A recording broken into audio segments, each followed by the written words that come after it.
Today we talk about how can you disable group subscriptions notifications on your OK app. We go to figure out the solution or know how you can do that on your app.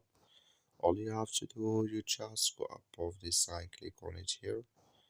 Then it's going to take you to your profile. Then all you have to do, just go above this sign, click on it.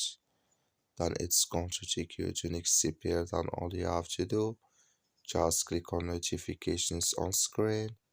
Then it's going to take you to next CPR. Then all you have to do, just go down here. So you keep going down. You come here to groups. Then you come to group subscriptions. Click in this sign or this color. Like you see color, it's gone. That's main group subscriptions notifications disable with us now. That's all you have to do. Thank you for watching.